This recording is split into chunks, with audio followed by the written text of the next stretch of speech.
Question में क्या दे रखा है बेटा आपको, देखो आपको दिया है उसने 3। अब देखो यहाँ पे सोचना पड़ेगा कि Fp, यहाँ पे आपको एक रिएक्शन तो ये बन रही है कि standard electrode potential for the half cell reaction. आपके पास ये हाफ सेल रिएक्शन उसने दे दी है, हाफ सेल रिएक्शन आपके पास ये दे दी है। इस हाफ सेल रिएक्शन को आप लिख लो पहले, तो ये लिख लिया Fp2+।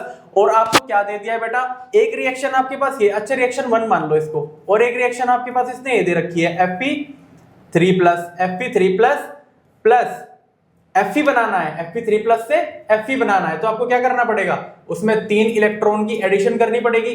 3 इलेक्ट्रॉन की एडिशन करने के बाद आपको क्या पड़ जाएगा, Fe बन जाएगा। Fe बन जाएगा तो क्या है, ये इक्वेशन को आपने सेकंड मान लिया। थर्ड आपको क्या चांस दे रखा है, ये दे रखा है बेटा। अब आपको थर्ड ये दे रखा है, और इसका आपको क्या दे रखा था, -0.04 है, 0.04 वोल्ट है। और इसमें नीचे तीसरे वाले में क्या दे रखा था बेटा आपको, तीसरे वाले में आपको क्या दे रखा है, Fe से Fe की तरफ, Fe2+ से आपको क्या बनाना है, आपको 2 इलेक्ट्रॉन देके Fe बना दो। इसका आपको क्या दे रखा है, 0.44 वोल्ट दे रखा है। ठीक है, इसमें क्या कर लेना था आपको क्या पता है, एक प्रॉपर्टी डेल्टा जी वाली प्रॉपर्टी। आप ई नोट को डायरेक्टली करके नहीं कर सकते हो, आपको डेल्टा जी वाली प्रॉपर्टी यूज करनी पड़ेगी बेटा। डेल्टा जी वाली प्रॉपर्टी जब आप यूज करोगे, delta G naught is equal to delta क्या बेटा, G1 नोट प्लस डेल्टा, क्योंकि एक एक्सटेंसिव प्रॉपर्टी होती है और ई नोट क्या होता है, इंटेंसिव प्रॉपर्टी होती है। तो आपको इस तरीके से करना पड़ेगा। अब इसका डेल्टा जी एन जी कैसे निकलता है बेटा, -NFE नोट।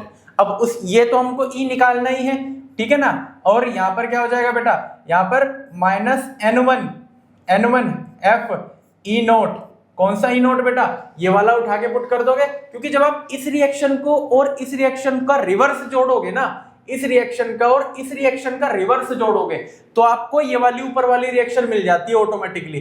तो आपको यहाँ पे कुछ नहीं करना था, इसका रिवर्स और इसका रिवर्स जोड़ देना था। अब यहाँ पर -NFE जब लोगे आप, तो इसका रिवर्स करके तो पॉजिटिव हो जाएगा, 0.44 ये पॉजिटिव हो जाएगा, ये NF। और आपका अगर यहां पर पुट करोगे, इसकी वैल्यू मैं बता देता हूं आपको, इसकी वैल्यू तो दे ही रखी है हमारे पास, इस वाले ई की वैल्यू तो दे ही रखी है आपके पास। अब सारी वैल्यू पुट करनी चालू कर दूंगा। इसकी वैल्यू क्या दे रखी है, 0.404 दे रखी है आपके पास इसकी वैल्यू। और इसकी वैल्यू अब यहां से देखो, F से F कट जाएगा सारा, ये F से F कट जाएगा। अब यहां पर क्या दे रखा है आपको, N2 था ये, तो N क्या थी, इसमें एक इलेक्ट्रॉन की इन्वॉल्वमेंट थी, तो इधर केवल ई नोट रह जाएगा। और यहाँ पर 3 इलेक्ट्रॉनों की इन्वॉल्वमेंट थी, तो -3। और यहाँ पर 0.04 भी बेटा माइनस में लेना पड़ेगा आपको, 0.04 ये माइनस में लेना पड़ेगा। और यहाँ पर देखो वो प्लस हो गया था, तो अब प्लस नहीं रहा, वो माइनस हो जाएगा, ये माइनस हो जाएगा बेटा। तो आपको इसको माइनस लेना पड़ेगा, इसको माइनस में ले लोगे, क्या आ जाएगा माइनस में, कितने इलेक्ट्रॉन है, 2 इलेक्ट्रॉन्स का इन्वॉल्वमेंट है, 2 × 0.44। ठीक है, तो आपको बेसिकली इसमें से ये घटाना है, 0.88 में से अगर आप ये घटा दोगे 0.12, तो आपका आंसर आ जाएगा 0.76 वोल्ट। और ऑप्शन 1 में सेम आंसर आपका दे रखा है और यही करेक्ट आंसर है।